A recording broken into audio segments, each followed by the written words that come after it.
Hey guys, how are you today? Hopefully you're having a wonderful week like always, because today I will be ranking Grace Jones's entire discography for the first time. Finally, it's something I've been wanting to do for a while. I did finish my Grace Jones discography journey earlier this year with Hurricane. And let me tell you, I highly enjoyed my Grace Jones discography journey. I didn't really know what to expect going into her music, and it was so eye-opening, it was so strange, it was so sexy, it was so haunting, it was so electric, and just it really took me over. And I have a new huge appreciation for Grace Jones and her artistry and her music in general. Definitely one of the more interesting discography journeys that I have gone on. Now, there are 10 albums in her entire discography, spanning from 1977 up until 2008, her latest album, which was released 13 years ago, called Hurricane. I will also say that out of all the ranking videos I have done for other artists' discography,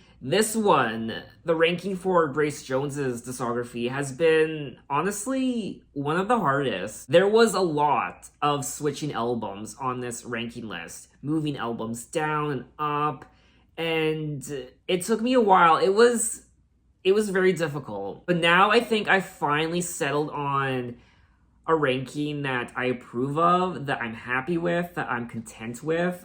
So let's just dive right into this ranking. And in at number 10, which is never a happy place to be, I always hate putting an album at the very bottom. It never feels good, but I have to do it. And in at number 10, which originally wasn't in at number 10, it was a little further up on the ranking, but I did finally decide on Bulletproof Heart as the last spot on the list. Now, Bulletproof Heart is Grace Jones's 9th studio album. It was released in 1989. Bulletproof Heart was originally further up on the list. It was originally number 8, but I knocked it down to last place because I went back to it a couple more times, and I can't get into it. It doesn't grab me. And there are a couple songs I do enjoy, but overall, this album, I feel like, it pales in comparison to everything that she had done prior to this album. I do like the production of the album to an extent, but it doesn't really grab you. There's something off about the entire album. It doesn't have that oomph. It doesn't have that. It's just kind of overall a little blah, in my opinion. And there are a couple songs I like. I do like Driving Satisfaction. I do firmly believe that Grace Jones doesn't have any bad albums in her discography. I think she has great albums, amazing albums, spectacular albums. And then she has just okay albums. I just don't find the hooks and melodies on this album to be particularly memorable, and I did enjoy it a lot more initially when I first listened to the album in my Bulletproof Heart first listen video, but after going back to it a couple more times and then revisiting all her other albums, this one just doesn't really do it for me. It's kind of basic in my opinion, and it doesn't have that iconic stature of her other albums, and it just doesn't have that oomph. But I still enjoy listening to some of these songs from time to time. I do wish this album was on streaming services like Apple Music, but so far it isn't. For me anyway, personally, I think this album is just okay. Okay lyrics, okay production, okay vocals, I guess. Overall, it's just a mediocre album when it comes to Grace Jones's legacy. I personally think this album didn't really do anything for her career. So moving right along to number 9 on my list is Portfolio, her debut studio album from 1977. Now, I did struggle a little bit when it came to ranking her 3 disco albums from the 70s. Do I put Portfolio as my least favorite, my middle favorite, my favorite? Where do I put Muse? Where do I put Fame? But I finally decided on Portfolio as my least favorite of her 3 disco albums. I think what did it for me was the first half of the album. I don't particularly like the first half of Portfolio with Send in the Clouds and What I Did for Love and Tomorrow. I do like La Vie en Rose, which is one of her most iconic songs of all time. It's quite beautiful. I do like Sorry and That's the Trouble, I Need a Man. So I do like the second half of this album, but it's that first half I can't really get into. And even the second half, like Sorry, That's the Trouble, I Need a Man, I liked listening to those songs a few times, but then over time they just don't really stick to me as much as they used to initially. I personally still think it's a fun disco album to listen to. It's a classic sounding 70s disco album, I suppose, so I do like going back to songs on here from time to time. Now, number 8 on my list is Muse, her 3rd studio album from 1979. I really do like listening to Muse from time to time. I definitely listen to Muse a bit more than Portfolio. I personally feel like Muse is a more cohesive album, and generally I like listening to all the songs. I like the beginning, I like the middle, and I also like the end of the album. It is quite consistent when it comes to the production. It's more dark, I suppose, with tracks like Sitting and Suffer, Repentance, Forgive Me, Saved. So a lot of religious allegory happening. So I guess that would mean that Fame, her 2nd studio album from 1978, is number 7 on my list. This is an album that I quite enjoy listening to. I like going back to it from time to time. Do or Die, Pride, Fame. I think those 3 songs are great, one after the next. I also like Autumn Leaves. That track is gorgeous. All on a Summer's Night is great. And Am I Ever Gonna Fall in Love in New York City? That's another great song. The only song I particularly don't care for is track 7, Below the Belt. Out of her first 3 disco albums, I just like the vibe and energy of this album the most. So I think going into this ranking list, I kind of always knew that Fame would probably be my favorite out of her first 3 disco albums, but I still wasn't sure. I was more torn between Muse and Portfolio. I can now certainly say that I would 100% listen to her disco albums over Bulletproof Heart. I just think her disco albums are more fun and more lively. They're more engaging and more interesting than whatever she did on Bulletproof Heart. So that part of the ranking list, 7 through 10, Fame, Muse, Portfolio, and Bulletproof Heart, that was the biggest chunk of the list that I was more concerned about. The part where I had the most trouble ranking.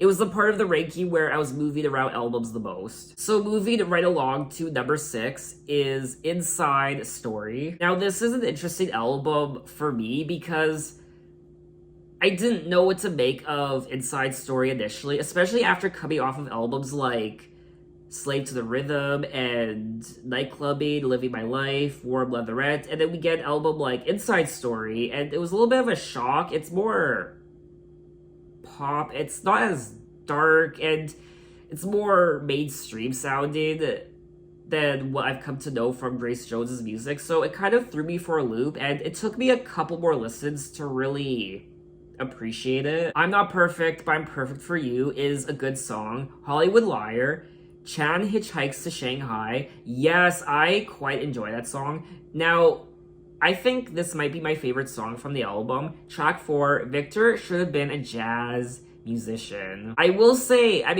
Victor Should Have Been a Jazz Musician is probably one of my favorite Grace Jones songs ever. Not just my favorite song from Inside Story, but yes, probably, I want to say now, it might change later on, but it's probably one of my favorite Grace Jones songs ever. And then there's Party Girl and Crush, Barefoot in Beverly Hills, Scary But Fun, White Collar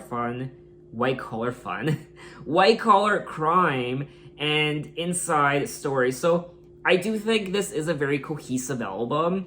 It's a good pop album. It's a good 80s pop album, and it's a cute album. I do like listening to it from time to time. I do remember Grace Jones saying that this is an album that she likes listening to all the time. She typically doesn't listen to her albums from what I remember reading, but this is apparently an album she likes going back to when it comes to her own music. In her 2015 book, I'll Never Write My Memoirs, Grace Jones said, "I don't listen to all my records, but I play that one a lot," Inside Story, because it is interesting to hear what Niall was thinking. Now, Niall was the producer on the album, Nile Rodgers. So we have made it to the halfway point of my list. And in at number 5, I put Living My Life from 1982. Living My Life is another interesting album. This album was released after Warm Leatherette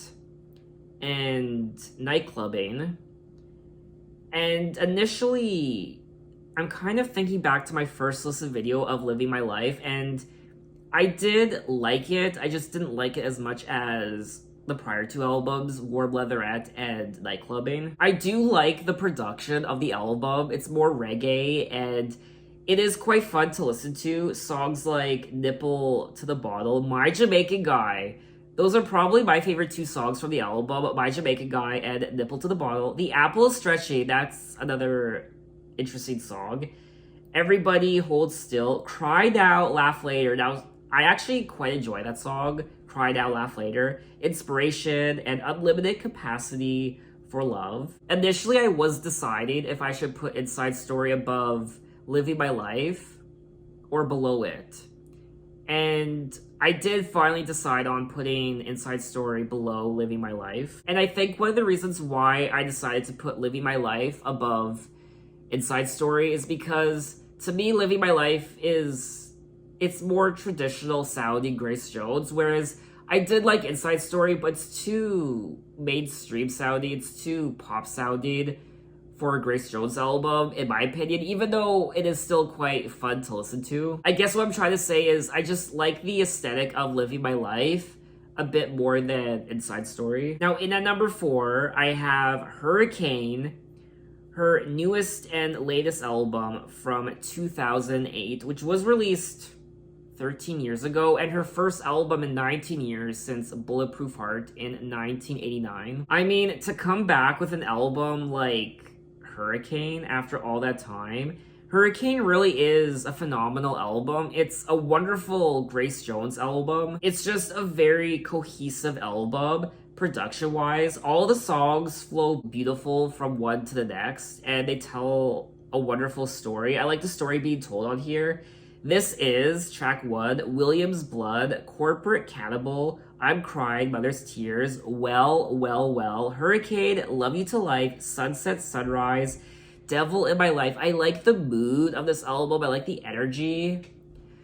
It's a little dark and foreboding, and every single track on here I enjoy listening to. Obviously, there are tracks I prefer more than others, but I would gladly listen to all these songs track to track. I also enjoy her vocals on here and just the overall aesthetic and sound of it. And I think one of the reasons why I put this album higher up on the list is because to come back after 19 years with an album like this, I mean, that in itself deserves some sort of recognition. Hurricane is an album that I gladly go back to from time to time. So we have made it to my top 3 on this ranking list, and I'm really excited. In at number 3, I mean, I thought my number 3 spot was going to be my number 1 initially. When I was going on my Grace Jones discography journey, I was like, yes, this for sure is going to be my number 1. But it ends up being my number 3, which I'm completely fine with. In at number 3 is Warm Leatherette from 1980, I think. Yes, it was released back in 1980, so 41 years ago. This album, I mean, this album, I was obsessed with this album. I still kind of am. I remember doing that first listen video to Warm Leatherette, and after doing that video, the days after, the weeks after, I was just obsessed with this album. I couldn't stop playing it. Warm Leatherette, Private Life, A Rolling Stone, I love those 3 songs. Love is the Drug, The Hunter Gets Captured by the Game. That's not one of my favorites, but I still listen to it. And Bullshit, Breakdown, and Paris. It's just Again, it's a very cohesive album. I like the energy. I can't really explain why this album resonates with me as much as it does, but it does. And I always enjoy listening to it. I do listen to it quite a bit, even to this day. If I had to choose my favorite songs from the album, they would probably be Warm Leatherette and Private Life, and Love is the Drug. I think those are my top 3. I also quite enjoy the production on track 3, A Rolling Stone. I was kind of revising this list last night and even this morning, and I was seriously considering putting Warm Leatherette in at number 1. I was kind of second guessing myself, but you know what? I'm happy with selecting Warm Leatherette as number 3. So we have made it to my top 2, and in at number 2 is, drumroll, the suspense, Slave to the Rhythm. Now, Slave to the Rhythm, that was a bizarre experience. Listening to this album for the first time, I was shook. I was absolutely shook. Going into the album initially, I didn't know that each track was gonna be the same. It's the same song, track by track, but it's reworked differently each time. I also like the bits with the interview that she had with, I believe the voiceover was her and also Ian McShane. I love listening to Ian McShane's voice. It's so sexy. I know there are some people who don't like the voiceover parts with the interview. I actually enjoy listening to them, and I generally like each rendition of Slave to the Rhythm on this album. Jones to the Rhythm, The Fashion Show, The Frog and the Princess, Operatic, which was absolutely crazy to listen to. One of the most bizarre first listens ever, listening to that track. And then Slave to the Rhythm, The Crossing, ooh, the action, Don't Cry, It's Only the Rhythm, and then Ladies and Gentlemen, Miss Grace Jones. This is an album that I can listen to from beginning to end. This album just speaks to me on another level. More so than Warm Leatherette. I just like the concept, I like the production, I like the parts with the voiceover and the interviews, and I just find it highly unique and innovative and interesting and bizarre and strange, and it's just classic Grace Jones. Which means in at number 1 is Yes, Nightclubbing from 1981. I really like the sound and aesthetic, just the overall vibe of this album. It's more dark and haunting, and it's more cold, I guess, and more hollow in ways. It's also quite sexy. You feel like you're at some sort of underground club. I remember being obsessed with track 1, Walking in the Rain. That song just took me over. I still listen to it a lot to this day. It's one of my favorite tracks from the album. Pull Up to the Bumper, yes. Enough said. Use Me. Nightclubbing is another one of my favorite tracks. Art Groupie. And I'm actually quite happy because this album was finally put on streaming services like Apple Music. Initially, when I went on my Grace Jones discography journey, this album and I think Living My Life and Slave to the Rhythm, those albums weren't on Apple Music. But now they are, and I'm really happy because I do like Art Groupie and I See That Face Before. I'm not the biggest fan of I've Seen That Face Before. I know it's one of her most popular songs from this album, but it just doesn't really stick to me as a lot of the other songs do. I still think it's a beautiful song. And Feel Up. Demolition Man, I've Done It Again. So this is another Grace Jones album that I can listen to from beginning to end. And I think what ultimately made me select this as the number 1 position is because ultimately, when I listen to this album, it makes me feel like a sassy bitch. And that was the deciding factor. And at the end of the day, that's a good enough reason for me. I am looking at my ranking right now, and I'm happy with it. I'm content. I don't think I would change any of them around. I don't have any second thoughts. Maybe in a few years. but I'm happy with it. So what are your guys' ranking of Grace Jones' discography? I am hoping, I am praying that Grace Jones puts out at least one more album in her lifetime. I think she has one more album in her. I also want to comment on all of the album artworks of her records. I mean, some of the most iconic album covers in the history of music, that androgynous look, especially Nightclub Aid. I think Nightclub Aid is my favorite Grace Jones album artwork. And her look, her music has inspired so many people, even to this day. Grace Jones started the trends. She really did. And people, countless musicians have been inspired by her image and her sound and her music. And artists will continue to be inspired by her. So officially, I think that's all I wanted to say. Thanks for watching, guys. You can find my Instagram, you can find my Twitter, you can message me, you can say, hey, how are you? And I'll see you next time. Take care.